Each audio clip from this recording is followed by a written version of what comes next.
नमस्कार दोस्तों, स्वागत है आपका हमारे YouTube चैनल एजुकेशन टाइम में। तो कल तक हमने गंगा नदी तंत्र के बारे में पढ़ा था। आज हम अपने लेक्चर को आगे बढ़ाते हैं। आज हम बात करते हैं ब्रह्मपुत्र नदी तंत्र की। ठीक, ब्रह्मपुत्र नदी तंत्र। ब्रह्मपुत्र नदी अपनी मानसरोवर झील के पास से चिमायंगडोंग ग्लेशियर से निकलती है। ठीक, ब्रह्मपुत्र नदी तीन देशों में होकर प्रभावित होती है। तीन देश कौन कौन से? चीन, भारत और बांग्लादेश। बांग्लादेश के बाद ब्रह्मपुत्र नदी बंगाली खाड़ी में गिर जाती है। ब्रह्मपुत्र नदी को चार नामों से जाना जाता है। मतलब अलग अलग जगह पे ब्रह्मपुत्र नदी को चार नामों से जाना जाता है। सबसे पहले चीन में ब्रह्मपुत्र नदी को सांगपो कहा जाता है। ठीक, चीन में ब्रह्मपुत्र नदी को क्या कहा जाता है? सांगपो। चीन से आगे बढ़ते साथ सांगपो नदी मानसरोवर झील से निकलने के पूर्व में बहती है।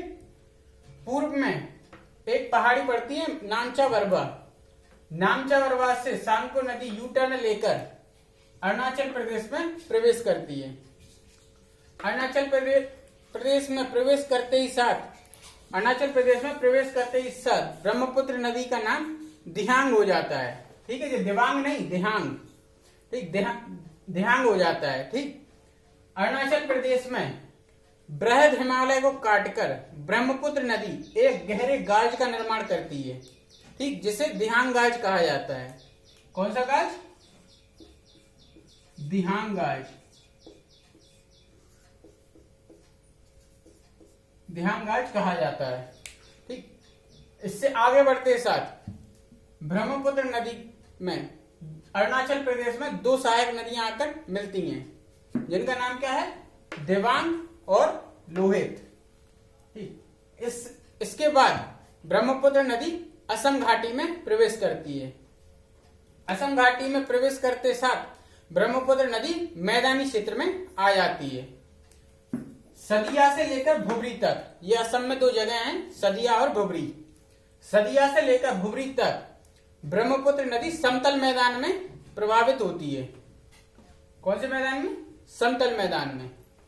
सदिया से भुबरी तक ब्रह्मपुत्र नदी गुम्फित जलमार्ग बनाती है। गुम्फित जलमार्ग मतलब जैसे एक नदी आ रही है, यहां बट गई और आगे जाके जुड़ गई, तो ऐसा गुम्फित जलमार्ग बनाती है ब्रह्मपुत्र नदी। ठीक, इस गुम्फित जलमार्ग में ब्रह्मपुत्र नदी पर कई द्वीप स्थित हैं। ठीक, नदी द्वीप स्थित हैं, जिनमें से अपना सबसे बड़ा कौन सा है? सबसे बड़ा असम में एक द्वीप है। कौन सा है वो? तो अपना ब्रह्मपुत्र नदी पर सबसे बड़ा नदी द्वीप है माजुली द्वीप।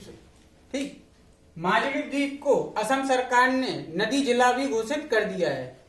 इस द्वीप पर सबसे ज्यादा धान की कृषि की जाती है। ठीक, अब सदिया से धुबरी के बाद ब्रह्मपुत्र नदी दक्षिण की ओर प्रभावित होती है, दक्षिण की ओर मुड़ जाती है। यहां से देखो, दक्षिण की ओर मुड़ने के बाद ब्रह्मपुत्र नदी बांग्लादेश में प्रवेश कर जाती है। ब्रह्मपुत्र नदी जब बांग्लादेश में प्रवेश करती है तो इसको अपन जमुना नाम से जानते हैं। कल भी बात कर चुके हैं अपन। ब्रह्मपुत्र नदी जब बांग्लादेश में प्रवेश करती है तो इसका नाम क्या हो जाता है? जमुना। जमुना में सिक्किम के जेमू ग्लेशियर से निकलने वाली तीस्ता नदी आकर मिलती है। ठीक है, सिक्किम से कौन सी नदी निकलती है? अपनी तीस्ता नदी, जो कहां से? जेमू ग्लेशियर से निकलती है। सिक्किम के जेमू ग्लेशियर से निकलने वाली तीस्ता नदी बांग्लादेश में जमुना से आकर मिलती है। ठीक, इसके आगे पद्मा, जो कि गंगा का दूसरा नाम है। ठीक, पद्मा नदी जमुना में आकर बांग्लादेश में मिल जाती है। ठीक, और संयुक्त धारा को पद्मा कहा जाता है। पद्मा नदी जमुना में आकर मिलती है और संयुक्त धारा को क्या कहा जाता है? पद्मा। मणिपुर से निकलने वाली मेघना या बराक नदी पद्मा में आकर मिल जाती है। ठीक, मेघना नदी पद्मा में आकर मिल जाती है। संयुक्त धारा को मेघना कहा जाता है।